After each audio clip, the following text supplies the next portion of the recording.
Sahabat GKI, Shalom. Pada kesempatan ini kita akan merenungkan firman Tuhan bersama. Untuk itu mari kita berdoa. Bapa di surga, Raja semesta alam, ajarilah kami firman-Mu. Berikanlah kami pengertian. Kiranya perenungan di hati kami berkenan di hati Engkau. Mampukanlah kami melakukan firman-Mu. Terima kasih ya Allah, kami memohon dalam nama Yesus Kristus. Amin. Sahabat Kristus, saya akan bacakan terlebih dahulu kitab Ibrani pasal 4 mulai ayat 10 berbunyi demikian. Sebab siapa saja yang telah masuk ke peristirahatannya, ia sendiri telah berhenti dari segala pekerjaannya, sama seperti Allah berhenti dari pekerjaannya. Karena itu, baiklah kita berusaha masuk ke peristirahatan itu, supaya jangan seorang pun jatuh karena mengikuti contoh ketidaktaatan yang sama. Sebab firman Allah hidup dan kuat dan lebih tajam daripada pedang bermata dua manapun. Ia menusuk sangat dalam sampai memisahkan jiwa dan roh, sendi-sendi dan sumsum. Ia sanggup menilai pikiran dan niat hati kita. Tidak ada suatu makhluk pun yang tersembunyi di hadapannya, sebab segala sesuatu telanjang dan terbuka di depan mata Dia, yang kepadanya kita harus memberikan pertanggungjawaban. Jadi, karena kita sekarang mempunyai imam besar agung yang telah melintasi semua langit, yaitu Yesus, Anak Allah, baiklah kita berpegang teguh pada pengakuan iman kita. Demikianlah firman Tuhan. Saudara, apakah saudara merasa kehidupan ini melelahkan? Rencana yang sudah dibuat menjadi berantakan, beristirahat tetapi tidak melegakan, berbelanja tetapi tidak menyenangkan, berwisata tetapi tidak menyegarkan.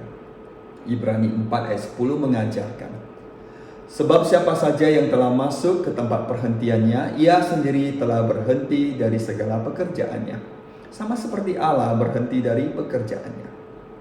Tempat perhentian ini mengandung dua makna sekaligus. Pertama, sebagai tempat perhentian yang kekal, di mana kita akan menikmati kebahagiaan Tuhan kita, yakni Raja semesta alam. Kedua, tempat perhentian ini juga berarti kita dapat berhenti dan menikmati persahabatan dengan Allah.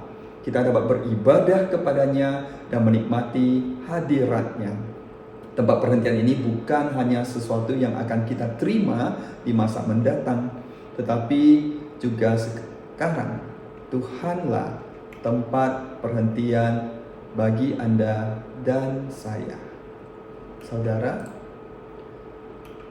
Tuhan Raja semesta alam sendiri bekerja dan berhenti. Bukankah kita juga seharusnya bekerja dan berhenti? Seringkali kita terlalu khawatir berhenti atau beristirahat karena kita takut jika kita beristirahat kita akan menjadi kurang produktif. Kita takut menjadi kurang inovatif. Kita merasa istirahat akan membuat kita kurang kompetitif. Kita mungkin akan kehilangan insentif. Tuhan mengundang kita ke dalam perhentiannya. Tuhan mengundang kita untuk beristirahat dan menikmati waktu khusus bersama Dia. Tuhan justru tidak mau kita memperbudak diri dengan menjadikan diri sebagai mesin kerja. Kita adalah manusia dan Tuhan menguduskan hari perhentian bagi kita sehingga kita dapat beristirahat di dalam Dia. Istirahat di dalam Tuhan merupakan tindakan iman. Istirahat di dalam Tuhan merupakan waktu keintiman. Beristirahat berarti kita berhenti untuk menerima kasih setianya yang tidak pernah berhenti. Beristirahat berarti kita bersama Dia yang abadi. Kepada Raja semesta alam kita mendekatkan diri. Namun ketika Tuhan membicarakan perhentian, Dia menegaskan tentang pentingnya ketaatan. Firman Tuhan di Ibrani 4 ayat 11 mengajarkan, karena itu, baiklah kita berusaha masuk ke dalam perhentian itu, supaya jangan seorang pun jatuh karena mengikuti contoh ketidaktaatan yang sama. Firman Tuhan mengungkit peristiwa masa lalu sebagai peringatan, di mana bangsa Israel yang dipimpin Musa keluar dari Mesir menghabiskan waktu 40 tahun di padang gurun dan tidak diperbolehkan memasuki tanah perjanjian karena ketidaktaatan. Mereka tidak dapat masuk karena mereka tidak percaya. Alangkah menyedihkan jika kita yang telah menerima anugerah Tuhan tetap hidup dalam kejahatan. Yang Tuhan kehendaki adalah kita memasuki perhentian kekal dalam ketaatan dan kesetiaan. Ibrani 4 ayat 12 mencatat, sebab firman Allah hidup dan kuat dan lebih tajam daripada pedang bermata dua manapun, yang menusuk sangat dalam sampai memisahkan jiwa dan roh, sendi-sendi dan sumsum. Ia sanggup menilai pikiran dan niat hati kita. Pedang bermata dua atau double-edged sword mengingatkan kita akan pedang yang dapat membunuh dan melindungi. Firman Tuhan bagaikan pedang yang sangat tajam, sehingga dapat memisahkan jiwa dan roh.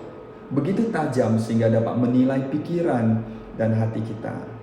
Firman Tuhan bisa menusuk hati dan juga menguatkan hati.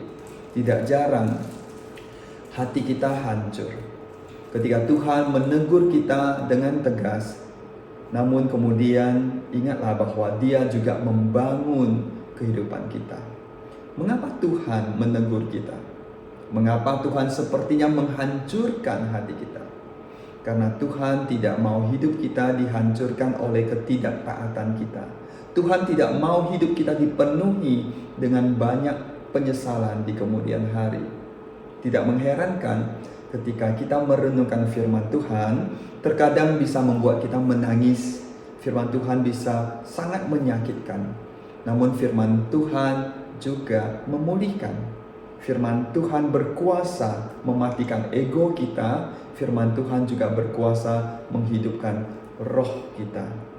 Mengapa apa yang ada di pikiran dan hati kita sedemikian diperhatikan Tuhan? Ibrani 4 ayat 13 mengatakan, tidak ada suatu makhluk pun yang tersembunyi di hadapannya, sebab segala sesuatu telanjang dan terbuka di depan mata Dia yang kepadanya kita harus memberikan pertanggungjawaban. Sebab kita harus memberikan pertanggungjawaban kepada Tuhan. Setiap pikiran dan hati terbuka di matanya. Tidak yang dapat kita sembunyikan dari Dia. Ibrani 4 ayat 14 mengajarkan, jadi karena kita sekarang mempunyai imam besar agung yang telah melintasi semua langit, yaitu Yesus anak Allah, kita berpegang teguh pada pengakuan iman kita. Imam besar agung yaitu Yesus Kristus mendampingi dan menyertai kita. Kepada Dialah kita berpegang teguh pada pengakuan iman kita. Dialah yang akan berdiri di sebelah kanan kita. Dialah jalan kita ke dalam perhentian kekal.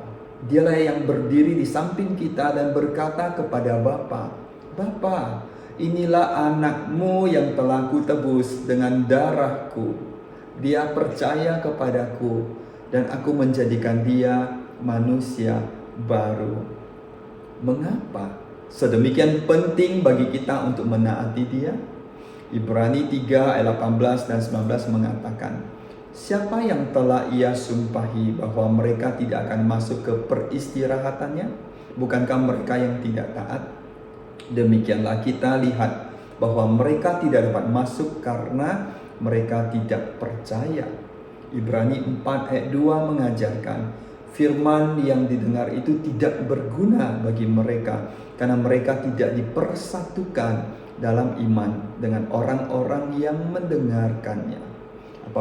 Apabila firman Tuhan yang kita dengar tidak dipersatukan dengan iman kita, maka firman Tuhan yang kita dengar menjadi tidak berguna. Apabila kita mendengarkan firman Tuhan yang mengajar kita tentang menerima perhentian untuk beristirahat di dalam Dia dan menjanjikan perhentian kekal di dalam Dia, tetapi kita terlalu khawatir untuk berhenti, maka firman Tuhan yang kita dengar menjadi tidak berguna bagi kita. Tuhan mendidik dan menasehati kita dengan firman-Nya, agar kita tidak hanyut di bawah arus. Terkadang firman-Nya bisa sangat menyakitkan karena Dia tidak mau kita melekat dengan dosa kita. Firman Tuhan di Ibrani 5 ayat 9 mengajarkan, sesudah Ia disempurnakan, Ia menjadi sumber keselamatan yang abadi bagi semua orang yang taat kepadanya. Kristus Yesus taat dan setia kepada Bapa. Musa taat dan setia kepada Bapa. Maukah saudara juga taat dan setia kepada Bapa? Tuhan mengundang saudara ke dalam perhentiannya. Tempat perhentian tersebut bukan hanya nanti setelah kematian, tetapi juga dimulai saat ini. Kehidupan yang kekal tidak dimulai nanti, tetapi sekarang.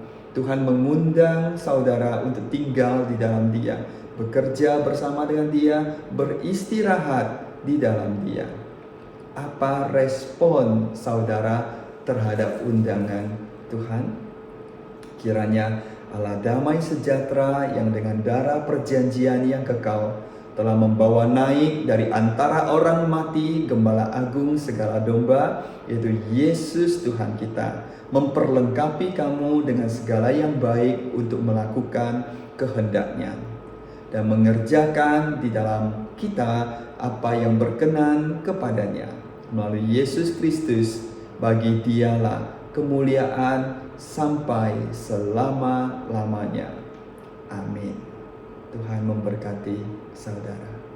Shalom.